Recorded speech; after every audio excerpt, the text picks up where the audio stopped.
Hi everyone, it's me again. Back here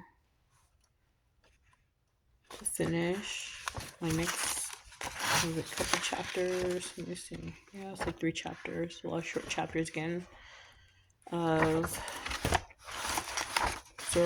Zora Neale Hurston's novel. Their eyes were watching God. Last time my phone had a glitch and it cut off when I was in the last chapter. The last paragraph of chapter 10. So I'm just gonna start there, and I'm just gonna go ahead and jump right in because, you know my story. I don't have little ones, and I don't want them to interrupt me. So I'm on page 99 of Their Eyes Were Watching God.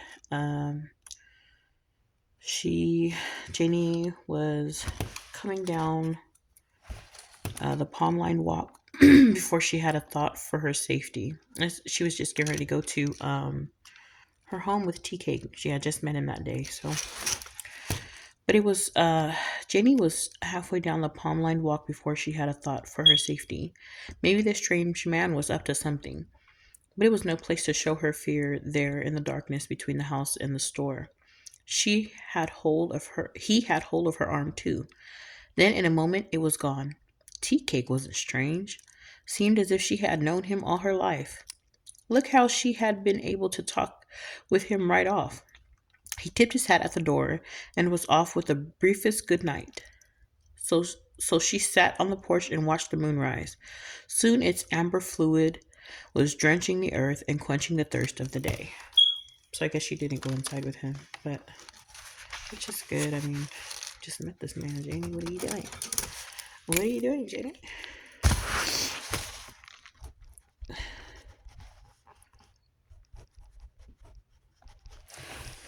Chapter 11.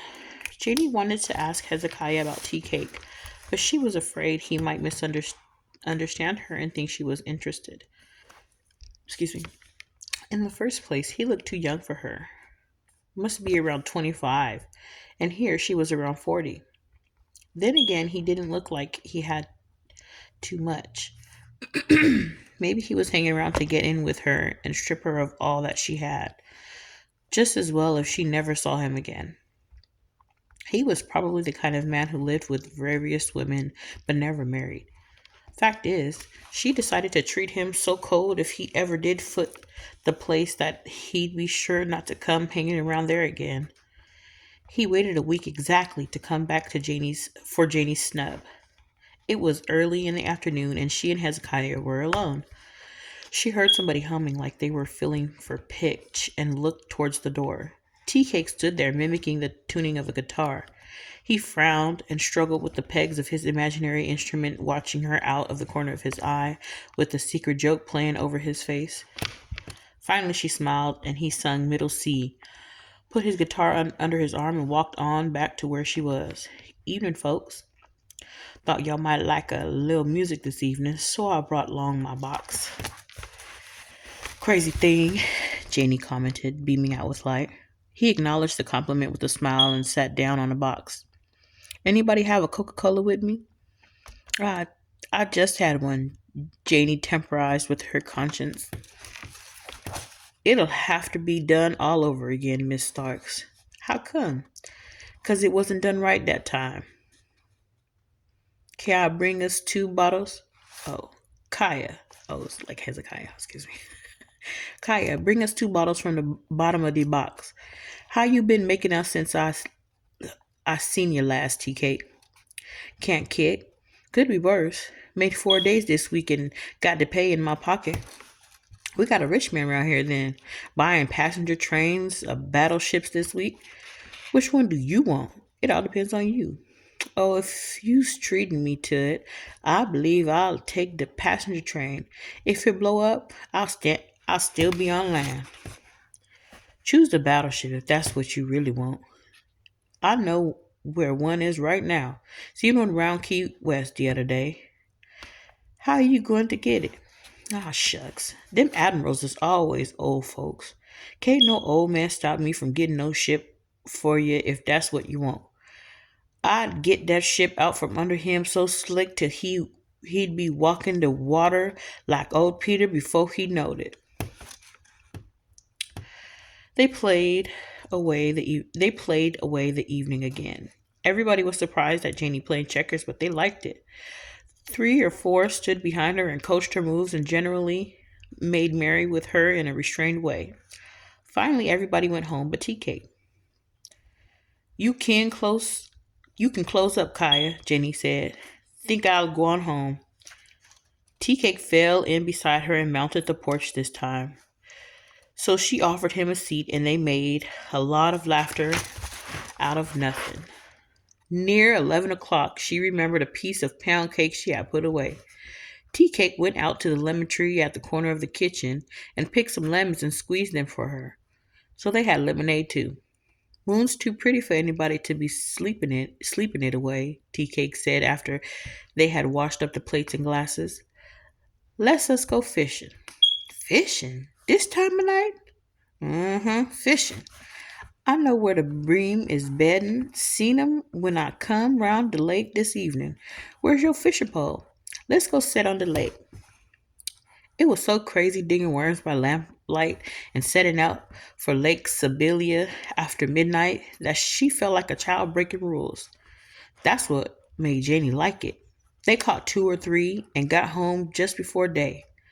Then she had to smuggle Tea Cake out by the back gate, and that made it seem like some great secret she was keeping from the town. Miss Janie, Hezekiah began sullenly the next day, you oughtn't allow that tea cake to be walking to the house with you. I'll go with you myself after this, if you scared. What's the matter with tea cake, Kaya? Is he a thief or something? I ain't never heard nobody say he stole nothing. Is he bad about toting pistols and knives to hurt people with? They don't say he ever cut nobody or shot nobody neither. Well, he is he got a wife or something like that? Not that is any of my business.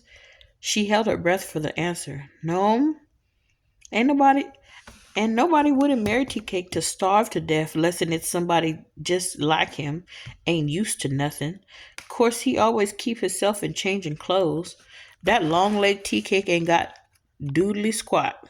He ain't got no business making himself familiar with nobody like you. I said I was going to tell you so you could know. Oh, that's all right, Hezekiah. Thank you mighty much. The next night, when she mounted her steps, Tea Cake was there before her, sitting on the porch in the dark. He had a string of fresh caught trout for a present. I'll clean 'em, you fry 'em, and let's eat, he said with the assurance of not being refused. They went out into the kitchen and fixed up the hot fish and corn muffins and ate. Then Tea Cake went to the piano without so much as asking and began playing blues and singing and throwing grins over his shoulder. The sounds lulled Jaylee to soft slumber, and she woke up with Tea Cake combing her hair and scratching the dandruff from her scalp. It made her more comfortable and drowsy. Tea Cake, where you get a comb from to be combing my hair with? I brought it with me. Come prepared to lay my hands on it tonight. Why, Tea Cake? What good do combing my hair do you? It's my comfortable, not yours. It's mine too. I ain't been sleeping so good for more than a week 'cause I've been wishing so bad to get my hands in your hair. It's so pretty. It feels just like underneath a dove's wing next to my face. You's mighty easy satisfied. I've been had this same hair next to my face ever since I cried the first time, and 'tain't never give me no thrill. I tell you like you told me. You's mighty hard to satisfy. I bet you them lips don't satisfy you neither. That's right, Tea Cake. They's there, and I makes use of 'em whenever it's necessary, but nothing special to me. I bet you don't never go to the looking glass and enjoy your eyes yourself. You lets other folks get all the enjoyment out of 'em. Thought, thought, thought tanking, thought tanking in any of it yourself. No, I never gazed at 'em in the looking glass.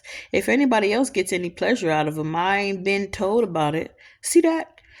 You's got the world in a jug and make out you don't know it. Excuse me, but I'm glad to be the one to tell you.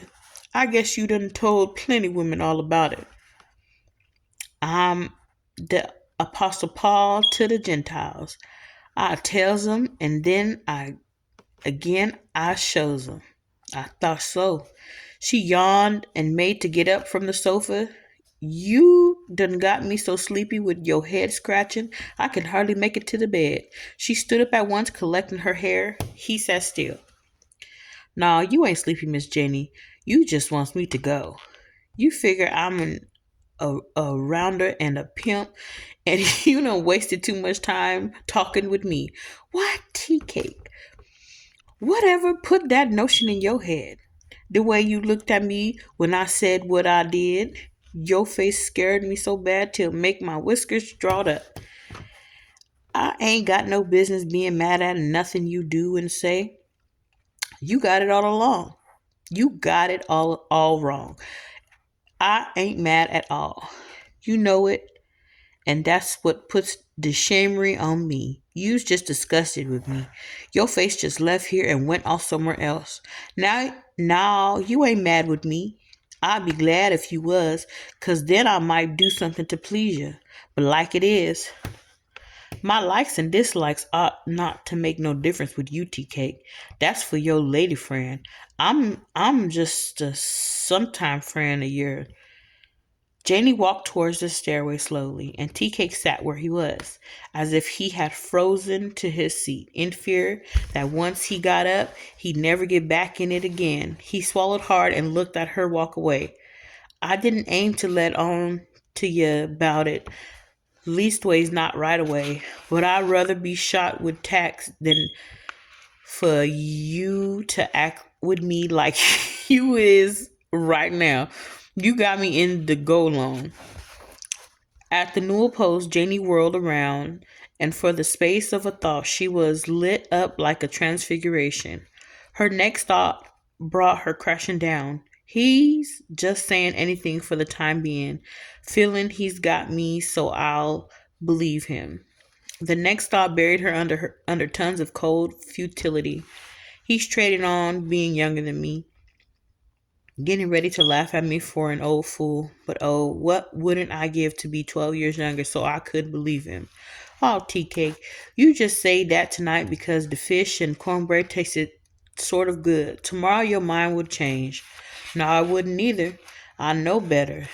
Anyhow, from what you told me when we was back there in the kitchen, I'm nearly 12 years older than you. I done thought all about that and tried to struggle against it, but it don't do me no good. The thought of my youngness don't satisfy me like your presence do. It makes a whole heap of difference with most folks, TK. Things like that got a whole lot to do with convenience, but it ain't got nothing to do with love. Well, I'd love to find out what you think after sunup tomorrow. This is just your night thought. You got your ideas and I got mine. I got $1 that says you's wrong, but I reckon you don't bet money neither. I never have done it so far, but as the old folks always say, I'm born, but I ain't dead. Now, no telling what I'm liable to do yet. He got up suddenly and took his hat. Good night, Miss Janie. Look like we done run our conversation from grassroots to pine trees. Goodbye. He almost ran out of the door. Janie hung over the newel post, thinking so long that she all but went to sleep there. However, before she went to bed, she took a good look at her mouth, eyes, and hair.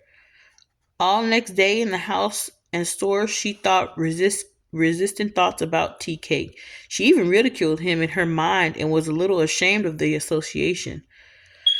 But every hour or two, the battle had to be fought all over again.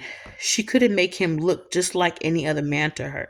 He looked like the love thoughts of women. He could be a bee to a blossom, a pear tree blossom in the spring. He seemed to be crushing scent out of the world with his footsteps, crushing aromatic herbs with every step he took. Spices hung about him. He was a glance from God. So he didn't come that night, and she laid in bed and pretended to think scornfully of him. Bet he's hanging around some juke another. Glad I treated him cold. What do I want with some trashy nigga out the streets? Bet he's living with some woman or another and taking me for a fool. Glad I caught myself in time. She tried to console herself that way. The next morning she awoke hearing a knocking on the front door and found tea cake there. Hello, Miss Janie. I hope I woke you up. You sure did, tea cake. Come in and rest your hat. What you doing out so soon this morning? Thought I'd try to get here soon enough to tell you my daytime thoughts. I see you needs to know my daytime feelings. I can't sense you into it at night. You crazy thing. Is that what you come here for at daybreak? Sure is. You needs telling and showing, and that's what I'm doing. I picked some strawberries too. I figured you might like tea cake. Ah, Claire, I don't know what to make out of you. You're so crazy. You better let me fix you some breakfast. Ain't got time. I got a job at work. Gotta be back in Orlando at 8 o'clock. See you later. Tell you straighter. He bolted down the walk and was gone. But that night when she left the store, he was stretched out in the hammock on the porch with his hat over his face pretending to sleep. She called him. He pretended not to hear. He snored louder. She went to the hammock to shake him, and he seized and pulled her in with him. After a little, she let him adjust her in his arms and laid there for a while. Tea cake. I don't know about you, but I'm hungry. Come on, let's eat some supper. They went inside, and their laughter rang out first from the kitchen and all over the house. Janie awoke next morning by feeling tea cake almost kissing her breath away, holding her and caressing her as if he feared she might escape his grasp and fly away. Then he must dress hurriedly and get to his job on time. He wouldn't let her get him any breakfast at all. He wanted her to get her rest. He made her stay where she was. In her heart, she wanted to get his breakfast for him, but she stayed in bed long after he was gone. So much had been breathed out by the pores that tea cake still was there. She could feel him and almost see him bucking around the room in the upper air. After a long time of passive happiness, she got up and opened the window and let tea cake leap forth and mount to the sky on the wind. That was the beginning of things. In the cool of the afternoon, the fiend from hell, specially sent to lovers, arrived at Janie's ear. Doubt. All the fears that circumstance could provide and the heart feel attacked her on every side. This was a new sensation for her, but no less excruciating. If only tea cake would make her certain. He did not return that night nor the next, and so she plunged into the abyss and descended to the ninth darkness where light has never been. But the fourth day after he come in the afternoon driving a battered car, jumped out like a deer and made the gesture of tying it to a post on the store porch. Ready with his grin, she adored him and hated him at the same time. How could he make her suffer so and then come grinning like that with that darling way he had? Excuse me. He pinched her arm as he walked inside the door. Brought me something to haul you off in. He told her with that secret chuckle. Get your hat if you going to wear one. We got to go buy groceries. I sell I sells groceries right here in this store, tea cake. If you don't happen to know. She tried to look cold, but she was smiling in spite of herself. Not the kind we want for the occasion. You sells groceries for ordinary people. We's going to buy for you. The big Sunday school picnic is tomorrow. Bet you done forgot it. And we got to be there with a swell basket and ourselves. I don't know about that, tea cake. Tell you what you do. Go on down to the house and wait for me. Be there in a minute. As soon as she thought it looked right, she slipped out of the back and joined tea cake. No need of fooling herself. Maybe he was just being polite. Tea cake, you sure you want me to go to this picnic with you? Me scramble around Me scrambling around to get the money to take you. Been working like a dog for 2 whole weeks, and she come asking me if I want her to go. Put myself to a whole heap of trouble to get this car so you can go over to Winter Park or Orlando to buy the things you might need, and this woman sat there and asked me if I want her to go. Don't get mad, Tea Cake. I just didn't want you doing nothing out of politeness. If there's somebody else you'd rather take, it's all right with me. No, it ain't all right with you. If it was you, wouldn't if it was, you wouldn't be saying that. Have the nerve to say what you mean. Well, all right, Tea Cake. I wants to go with you real bad, but oh, Tea Cake, don't make no false pretense with me. Janie, I hope God may kill me if I'm lying. Nobody else on earth can hold a candle to you, baby. You got the keys to the kingdom. What is Janie then got swooned? What in the world? I wonder how long her husband did. I wonder how long her husband dead. Let me see. Okay, chapter 12. It was after the picnic that the town began to notice things and got mad. Tea Cake and Miss Mayor Starks, all the men that she could get, and fooling with somebody like Tea Cake. Another thing, Joe Starks hadn't been dead but 9 months, and here she goes, sashaying off to a picnic in pink linen. Done quit attending church like she used to, gone off to Sanford in a car with Tea Cake and her all dressed in blue. Blue, it was a shame. Done took to high heel slippers and a $10 hat, looking like some young girl always in blue because Tea Cake told her to wear it. Poor Joe Starks. Bet he turns over in his grave every day. Tea Cake and Janie gone hunting. Tea Cake and Janie gone fishing. Tea Cake and Janie gone to Orlando to the movies. Tea Cake and Janie gone to a dance. Tea Cake making flower beds in Janie's yard and seed in the garden for her, chopping down that tree she never did like by the dining room window, and those signs of possession. Tea Cake in a borrowed car teaching Janie to drive. Tea Cake and Janie playing checkers, playing coon can, playing Florida flip on the store porch all afternoon as if nobody else was there, day after day and week after week. Phoebe, Sam Watson said one night as he got in the bed, I'm believing your buddy is all tied up with that tea cake show enough. Didn't believe it at first.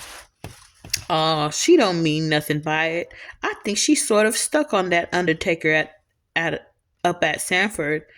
It's somebody cause she looks might good these days.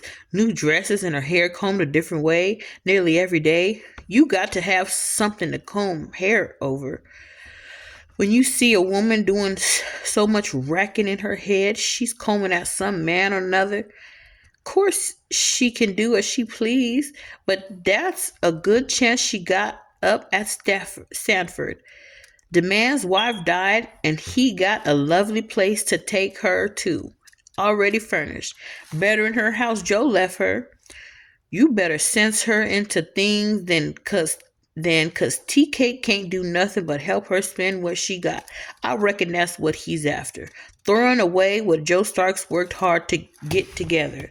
That's the way it looks. Still and all, she's her own woman. She ought to know by now what she wants to do. The man was talking about it in the Grove today and giving her and Tea Cake both the devil. They figure he's spending on her now in order to make her spend on him later. Mm-mm-mm. Oh, they got it all figured out. Maybe it ain't as bad as they say, but they talk it and make it sound real bad on her part. That's jealousy and malice. Some of them very men wants to do what they claims they scared Tea Cake is doing. The pastor claim Tea Cake don't allow her to come to church only once in a while because he want that change to buy gas with. Just dragging the woman away from church. But anyhow, she's your bosom friend, so you better go see about her. Drop a little hint here and there, and if Tea Cake is trying to rob her, she can see and know. I likes the woman, and I sure would hate to see her come up like Miss Tyler. Let me look at these dogs real quick.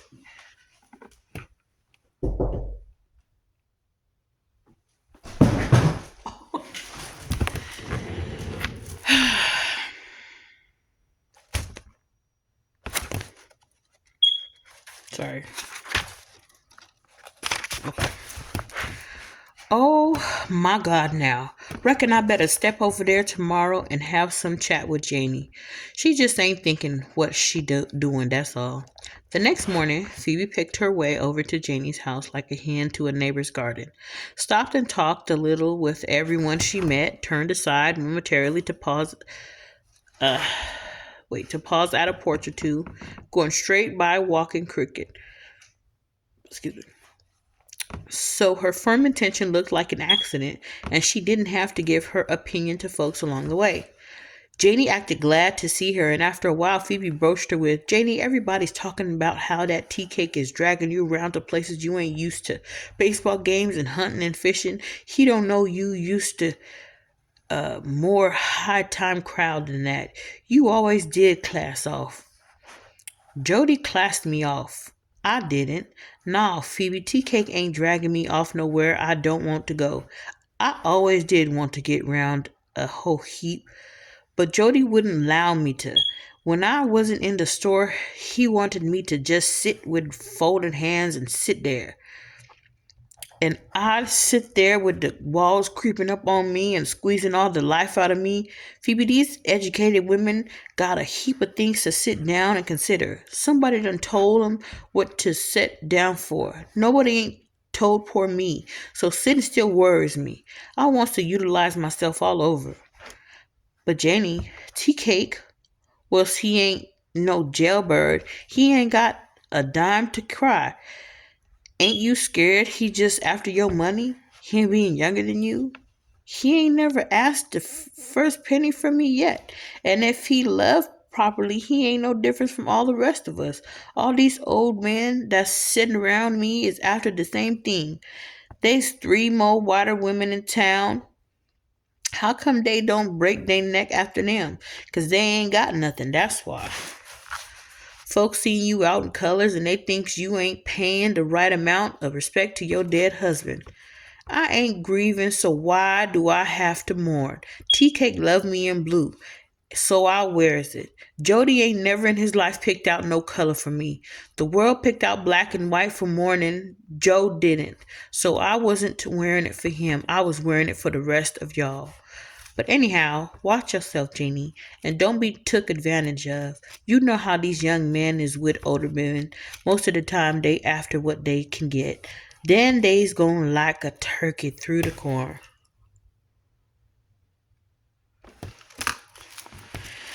Tea Cake don't talk that way. He aiming to make himself permanent with me. We done made up our mind to marry. Janie, you's your own woman, and I hope you know what you doing. I sure hope you ain't like a possum. The older you get, the less sense you got. I'd feel a whole heap better about you if you was marrying that man up there in Sanford. He got something to put alongside of what you got, and that make it more better. He's endurable. Still and all, I'd rather be with tea cake. Well, if your mind is already made up, tain't nothing nobody can do. But you's taking an awful chance. No more than I took before, and no more than anybody else takes when they gets married. It's always changing, folks. It always changes, folks, and sometimes it brings out dirt and meanness that even the person didn't know they had in them themselves. You know that. Maybe tea cake might turn out like that. Maybe not. Anyhow, I'm ready and willing to try 'em. Well, when you aim to step off, that we don't know. The store is got to be sold, and then we's going off somewhere to get married. How come you selling out the store? 'Cause T King ain't no Jody Starks, and if he tried to be, it would be a complete flummock. But I'm the minute I marries him, everybody is going to be making comparisons. So us is going off somewhere and start all over in Tea Cake's way. This ain't no business proposition and no race after property and titles. This is a love game, and I done lived grandma's way. Now I means to live mine. What do you mean by that, Janie?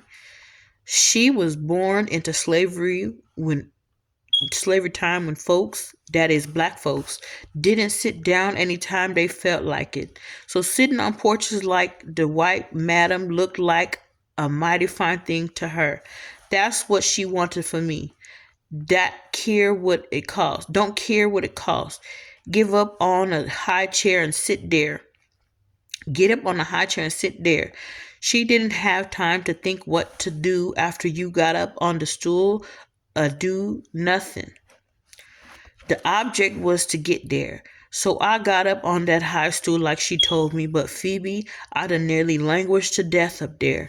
I felt like the world was crying extra, and I ain't read the common news yet. Maybe so, Janie. Still and all, I love to experience it for just 1 year. It looked like heaven to me from where I'm at. I reckon so. But anybody, but anyhow, Jenny, you be careful about this selling out and going off with the strange men. Look what happened to Annie Tyler. Took what little she had and went off to Tampa with the boy they call Who Flung. It's somebody to think about. It sure is. Still, I ain't Miss Tyler, and Tea Cake ain't no Who Flung, and he ain't no stranger to me. We's just as good as married already, but I ain't putting it in the street. I'm telling you. I just like a chicken. Chicken drink water, but he don't pee pee. Oh, I know you don't talk. We ain't shamefaced. We just ain't ready to make no big kerflummock yet. You doing right not to talk it, but Janie, you's taking a mighty big chance. Tain't so big a chance as it seemed like, Phoebe. I'm older than Tea Cake, yes, but he done showed me where is the thought that make the difference in ages. If people think the same, they can make it all right. So in the beginning, new thoughts had to be thought and new words said. After I got used to that, we gets along just fine. He done taught me the maiden language all over. Wait till you see the new blue satin tea cake done picked out for me to stand up with him in. High heel slippers, necklace, earrings, everything he wants to see me in. Some of these mornings, and it won't be long, you're going to wake up calling me and I'll be gone.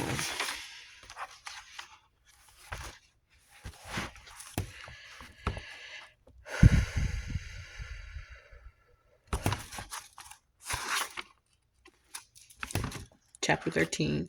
Jacksonville. Tea Cake's letter had said Jacksonville. He had worked in the railroad shops up there before, and his old boss had promised him a job come next payday. No need for Jenny to wait any longer.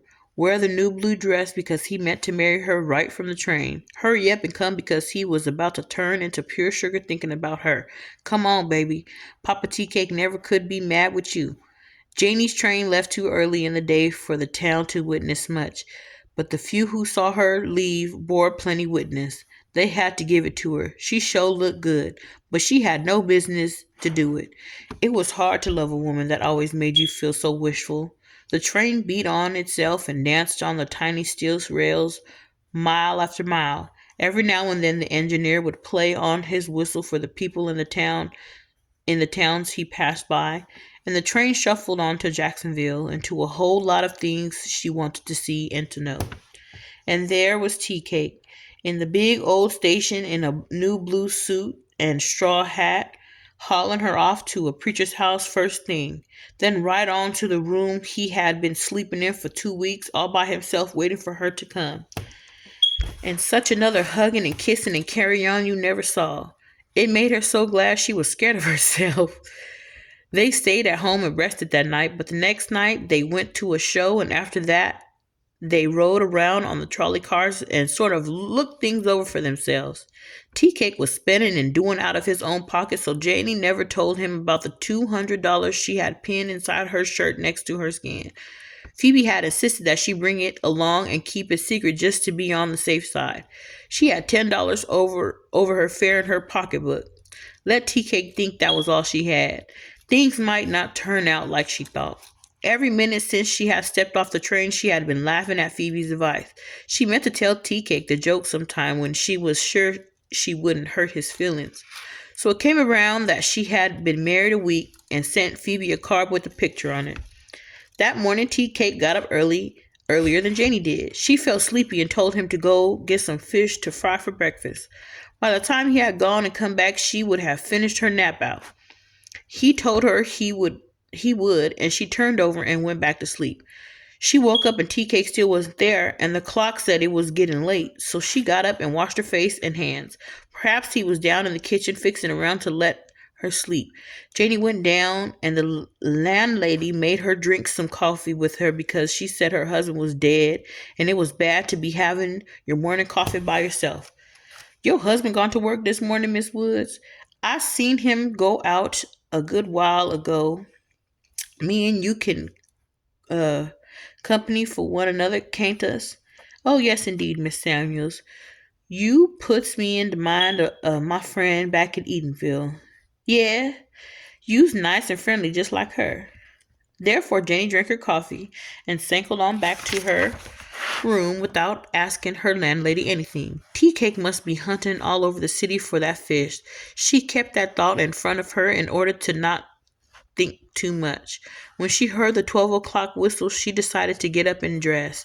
That was when she found out her $200 was gone. What? There was the little cloth purse with the safety pin on the chair beneath her clothes, and the money just wasn't nowhere in the room. Oh my gosh. She knew from the beginning that the money wasn't any place she knew of if it wasn't in that little book pinned to her pink silk vest. But the exercise of searching the room kept her busy, and that was good for her to keep moving, even though she wasn't doing anything but turning around in her tracks. But don't care how firm your determination is, you can't keep turning around in one place like a horse grinding sugarcane. So Janie took to sitting over the room. Sit and look. The room inside looked like the mouth of an alligator, gaped wide open to swallow something down. Outside the window, Jacksonville looked like it needed a fence around it to keep it from running out on Ether's bosom. It was too big to be warm, let alone to need somebody like her. All day and night she worried time like a bone. Way late in the morning, the thought of Annie Tyler and Who Flung came to pay her a visit. Annie Tyler, who at 52 had been left a widow with a good home and insurance money.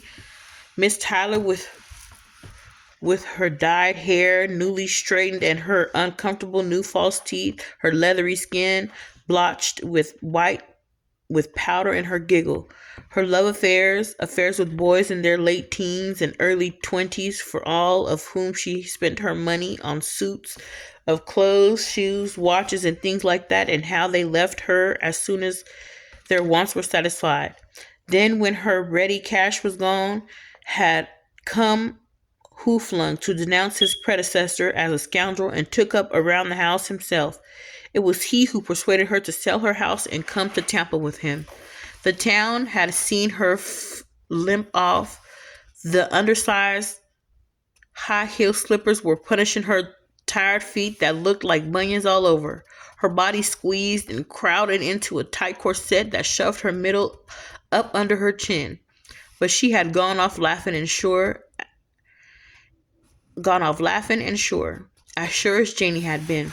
Then 2 weeks later, the porter and conductor of the north-bound local had helped her off the train at Maitland. Hair all gray and black and bluish and reddish in streaks. All the capers that cheap dye would cut was showing in her hair. Those slippers bent and and gripped just like her work-worn feet. The corset gone and the shaken old woman hanging all over herself. Everything that you could see was hanging. Her chin hung from her ears and rippled down her neck like drapes. Her hanging bosom and stomach and buttocks and legs that draped down over her ankles. She groaned and never giggled. She was broken and her pride was gone. So she told those who asked what had happened. Hooflung had taken her to a shabby room in a shabby house in a shabby street and promised to marry her the next day. They stayed in the room 2 whole days. Then she woke up to find Hooflung and her money gone. She got up to stir around and see if she could find him and found herself too worn out to do much. All she found out was that she was too old a vessel for new wine. The next day, hunger had driven her out to shift. She had stood on the streets and smiled and then smiled and begged and then just begged. Oh my God. After a week of world bruising, a young man from home had come along and seen her. She couldn't tell him how it was. She just told him she got off the train and somebody had stolen her purse. Naturally, he had believed her and taken her home with him to give her time to rest up a day or two. Then he had bought her a ticket for home. They put her to bed and sent for her married daughter from up around Ocala to come see about her. The daughter came as soon as she could and took Annie Tyler away to die in peace. She had waited all her life for something and it had killed her when it found her. The thing made itself into pictures and hung around Jenny's bedside all night long. Anyhow, she wasn't going back to Eatonville to be laughed at and pitied. She had $10 in her pocket and $1,200 in the bank. But oh God, don't let Tea Cake be off somewhere hurt and I not know nothing about it. And God, please, sir, don't let him love nobody else but me. Maybe I is a fool, like they say, but Lord, I've been so lonesome and I've been waiting. Jesus, I done waited a long time. Jenny dozed off to sleep, but she woke up in time to see the sun sending up spies ahead of him to mark out the road through the dark. He peeped up over the door sill of the world and made a little foolishness with Red, but pretty soon he laid all that aside and went about his business dressed all in white. But it was always going to be dark to Janie if Tea Cake didn't soon come back. She got out of bed, but a chair couldn't hold her. She dwindled down on the floor with her head in a rocking chair. After a while, there was somebody playing a guitar outside her door. Played right smart while. It sounded lovely too, but it was sad to hear it feeling blue like Janie was. Then whoever it was started to sing. Ring the bells of mercy, called the sinner man home. Her heart all but smothered her. Tea Cake, is that you? You know so well it's me, Janie. How come you don't open the door? But he never waited. He walked on in with a guitar and a grin. Guitar hanging round his neck with a red silk cord and a grin hanging from his ears. Don't need to ask me where I've been all this time, 'cause it's my all-day job to tell you. Tea Cake, good Lord, Jenny, what you doing sitting on the floor? He took her head in his hands and eased himself into the chair. She still didn't say anything. He sat stroking her head and looking down into her face. I see what it is. You doubted me about the money. Thought I had done took it and gone. I don't blame you, but it wasn't like you think. The girl baby ain't born and her mama is dead. That can get me to spend our money on her. What? The girl baby ain't born and her mama is dead. That can get me to spend our money on her. I told you before that you got the keys to the kingdom. You can depend on that. Still and all, you went off and left me all day and all night. 'Twasn't 'cause I wanted to stay off like that, and it sure Lord wasn't no woman. If you didn't have the powder to hold me and hold me tight, I wouldn't be calling you Miss Woods. I met plenty women before I knowed you to talk to. You's the onlyest woman in the world I ever even mentioned getting married to. You being older don't make no difference. Don't never consider that no more. If I ever gets to messing around another woman, it won't be on account of her age. It'll be because she got me in the same way you got me. So I can't help myself. He sat down on the floor beside her and kissed and playfully turned up the corners of her mouth until she smiled. Look at here, folks, he announced to an imaginary audience. Sister Woods is about to quit her husband. Jenny laughed at that and let herself lean on him. Then she announced to the same audience, Miss Woods got herself a new little boy rooster, but he been off somewhere and won't tell her. First thing, though, us got to eat together, Jenny. Then we can talk. One thing, I won't send you out after no fish. He pinched her in the side and ignored what she said. Take no need of neither one of us working this morning. Call Miss Samuel and let her fix whatever you want. Tea cake, if you don't hurry up and tell me, I'll take and beat your head flat as a time. She is not playing. Tea cake stuck out till he had some breakfast. Then he talked and acted out the story. He spied the money while he was tying his tie. He took it up and looked at it out of curiosity and put it in his pocket to count it while he was out to find some fish to fry. When he found out how much it was, he was excited and felt like letting folks know who he was. Before he found the fish market, he met a fellow he used to work with at the roundhouse. One word brought on another one. One word brought on another one, and pretty soon he made up his mind to spend some of it. He never had his hand on so much money before in his life, so he made up his mind to see how it felt to be a millionaire.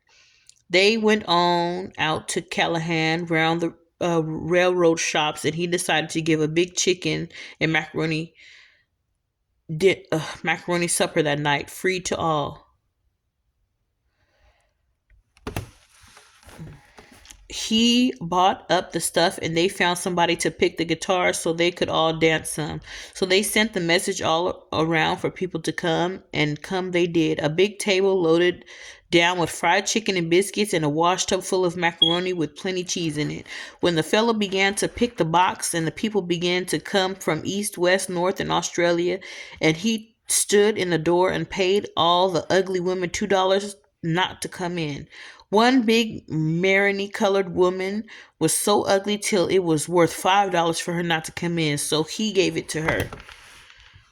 They had a big time till one man come in who thought he was bad. He tried to pull and haul over all the chickens and pick out the livers and gizzards to eat. Nobody else couldn't pacify him, so they called Tea Cake to come see if he could stop him. So Tea Cake walked up and asked him, "Say, what's the matter with you, nohow? I don't want nobody handing me nothing. Especially don't issue me no rations. I always chooses my rations." He kept right on plowing through the pile of chicken. Excuse me. So TK got mad. "You got more nerve than a brass monkey. Tell me, what post office do you ever pee in? I craves to know." "What do you mean by that now?" the fellow asked. "I means this. It takes just as much nerve to cut caper like that in a United States government post office as it do to comes pulling and hauling over any chickens I pay for. Hit the ground. Damned if I ain't going to try you this night." So they all went outside to see if TK could handle the boogaboo. TK knocked out two of his teeth, so that man went on off from there. Then two men tried to pick a fight with one another, so TK said that they had to kiss and make up. They didn't want to do it. They'd rather go to jail, but everybody else liked the idea, so they made him do it. Afterwards, both of them spit and gagged and wiped their mouths with the back of their hands. One went outside and chewed a little grass like a sick dog, he said, to keep it from killing him. Then everybody began to holler at the music because the man couldn't play but three pieces. So TK took the guitar and played himself. He was glad of the chance because he hadn't had his hand on a box since he put his in the pawn shop to get some money to hire a car for Janie soon after he met her. He missed his music, so that put him in the notion he ought to have one. He bought the guitar on the spot and paid $15 cash. It was really worth $65 any day. Just before the party wore out, just before day, oh my God, the party wore out. So TK hurried on back to his new wife. He had done found out how rich people feel, and he had a fine guitar and $12 left in his pocket, and all he needed now was a great big old hug and kiss from Janie. "You must have thought your wife was powerful ugly. Them ugly women that you paid $2 not to come in could get to the door. You never even allowed me to get that close," she pouted.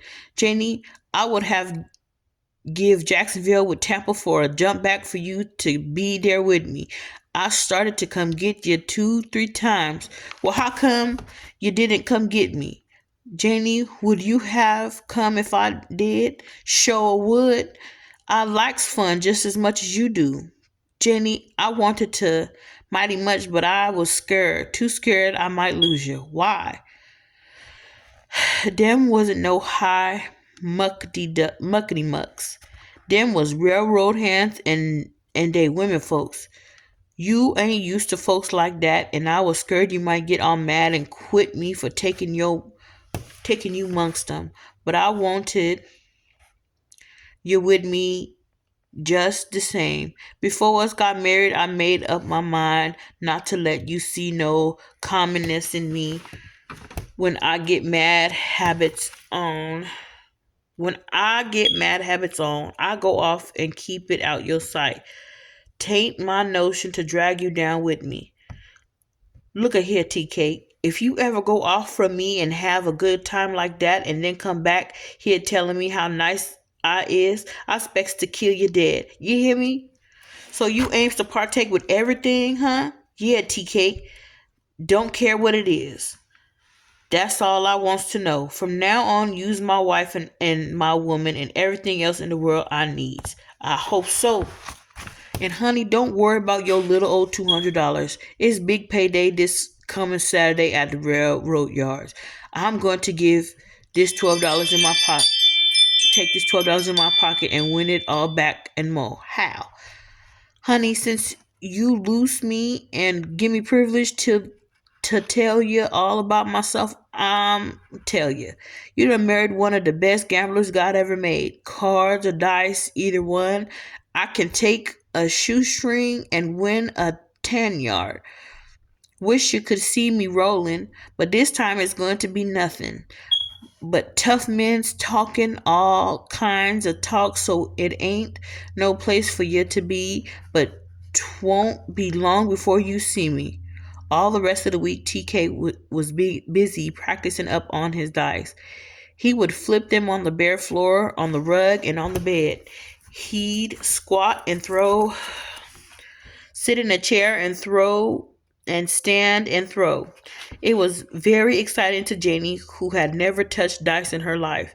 Then he'd take his deck of cards and shuffle and cut, and deal out, then examine each hand carefully and do it again. So Saturday came.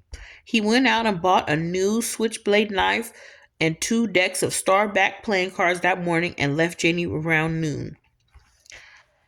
They'll start to paying off pretty soon now.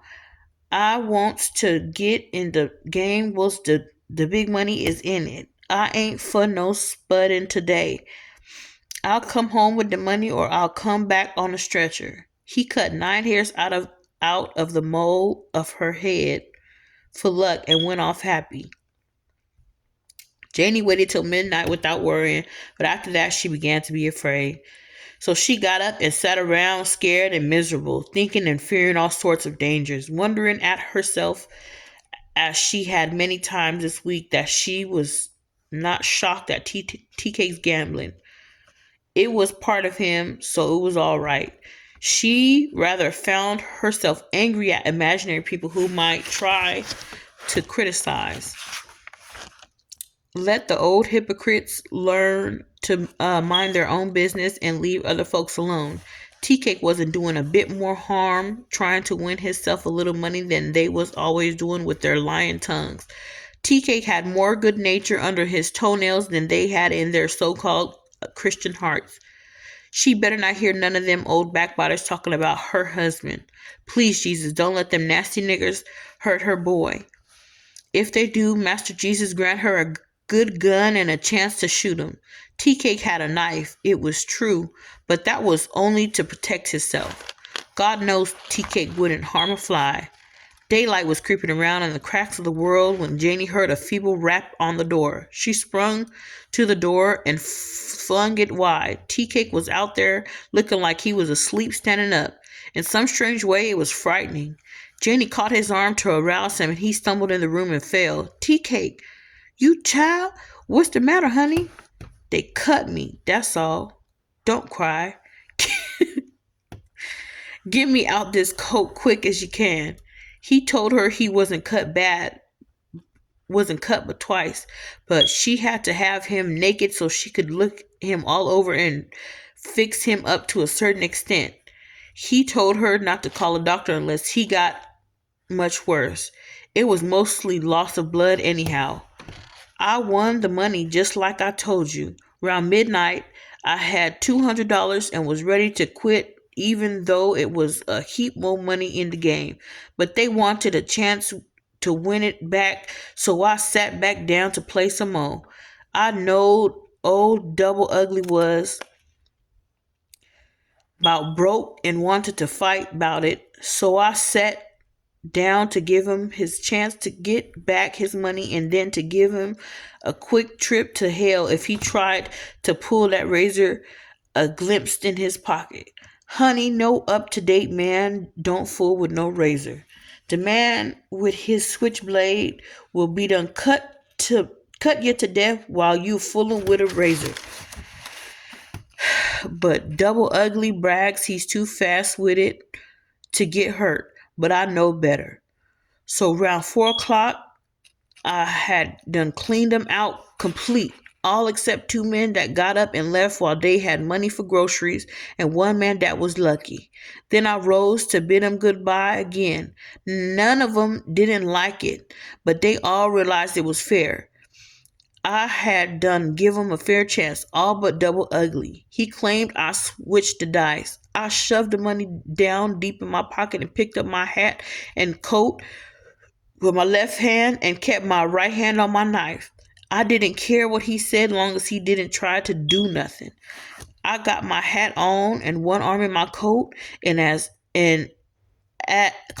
I got to the door. Right there he jumped at me and as I turned to see the doorstep outside and cut me twice in the back. Baby, I run my other arm in my coat sleeve and grabbed the nigger by his necktie before he could bat his eye, and then I was all over him just like gravy over rice. He lost his razor trying to get loose from me. He was hollering for me to turn him loose, but baby, I turned him every way but loose. I left him on the doorstep and got here to the quickest way I could. And no, I ain't cut too deep because he was too scared to run up on me close enough. Sort of pulled the flesh together with stick and plaster. I'll be all right in a day or so. Janie was painting on iodine and crying. You ain't the one to be crying, Janie. It's his old lady ought to do that. You done give me luck. Look in my left hand pants pocket and see what your daddy brought you. When I tell you I'm going to bring it, I don't lie. They counted it together. $322. It was almost like TK had held up the paymaster. He made her take the $200 and put it back in the secret place. Then Janie told him about the other money she had in the bank. Why did she tell him that? Put that $200 back with the rest, Janie. My dice. I no need no assistance to help me feed my woman. From now on, you going to eat whatever my money can buy ya and wear the same. When I ain't got nothing, you don't get nothing. That's all right with me. He was getting drowsy, but he picked her leg playfully because he was glad she took things the way he wanted her to. Listen, Mom, as soon as I get over this little cut and scrape, we going to do something crazy. What's that? We going on the muck. What's the muck? Where is it at? Oh, down in the Everglades around Clewiston and Belle Glade, where they raise all that cane and string beans and tomatoes. Folks don't do nothing down there but make money and fun and foolishness. We must go there. He drifted off into sleep, and Janie looked down on him and felt a self-crushing love. So her soul crawled out from its hiding place. All right, y'all. So that was, I don't know, that was chapters 11 through 13. Today is January 15th, 2025. This is Their Eyes Were Watching God by Zora Neale Hurston. It's a novel, and it was turned into a film. It was produced by Oprah, starring Halle Berry. I do plan on watching that, and I'm probably gonna like review it, but I want to read the book first. So thanks for tuning in. Sorry again for my little broke English. It's hard for me. It's like I can't flow with it properly. Like if I would have to like study it, like if I was like performing it, I would have to like literally study it so I can get the lack, like instead of like it's lack, LAK, stuff like that, like, you know, stuff like that. Anyways, thanks. Peace out.